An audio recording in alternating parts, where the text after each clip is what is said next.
Hello, my name is Olivia Vincent, and I'm a double major in psychology and anthropology with a double minor in women's and gender studies and religious studies. How I landed at Ball State is actually wasn't very high on my list. I was applying to schools. This is Oliver.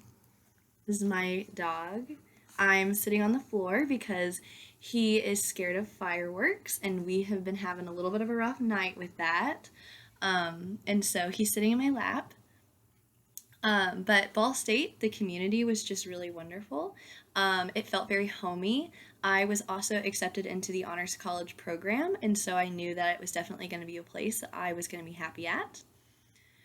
Given the choice of anyone in the world to have dinner with, I would actually have dinner with one of my favorite researchers. Her name is Helen Fisher, and she is a biological anthropologist who also does research in psychology. And her research is some of my favorite. I would love to be able to sit down and talk with her about it.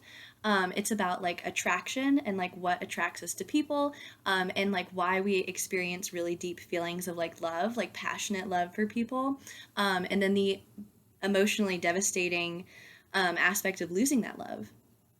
If a crystal ball could tell me anything, I am going into my senior year and I'm looking at graduate schools for clinical psychology programs, and I'm very stressed about it. I would really like to know where I'm going. I Nothing is solid yet. I have no idea what the future holds for me.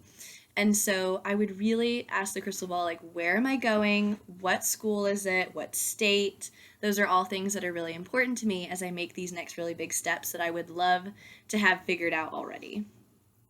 If my house were to catch on fire and I had already rescued all my loved ones and my animals, which is saying a lot because I have three animals, the thing that I would likely come back for would maybe be some kind of electronic like a Nintendo Switch, or my computer. I truly believe that a lot of the other things in my house could be replaced, but just some of those electronics would be very pricey, and like dealing with a house fire already is not easy.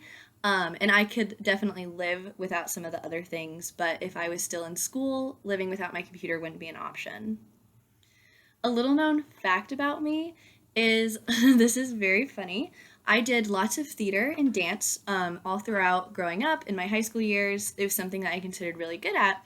And I actually won a talent convention, like a talent show, but it was at an anime convention, which is not a very typical thing that happens. Typically, anime conventions do not have talent shows, but I did really well. I won like $100 and a signed copy of an anime that I really like from the main voice actor.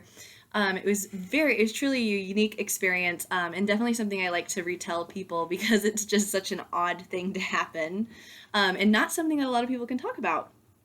My biggest self esteem issue is actually never feeling good enough. I struggle with this quite regularly. I am an overachiever, a go getter, and a perfectionist. And my feelings of never being good enough transpire into a lot of the things that I do, but I cover it up really well. I have developed a lot of ways to basically hide the fact that I am sometimes really uncomfortable with who I am and my accomplishments and whether or not I feel successful or not, despite the fact that I am very successful and I do a lot and I dedicate myself wholeheartedly to pretty much everything I do. It's always really hard, to just always never feel like I'm good enough. But that would be my biggest self esteem issue. Any way that I see that coming into class is just possibly like always redoing my speeches or having a lot of anxiety about my speeches not being up to par with how I feel like they need to be. Um, since I am a perfectionist, I do beat myself up a lot when there comes to be mistakes. So that's how I see the possibility of class being affected by that. But thank you for watching my video. If you do, you guys have a good night.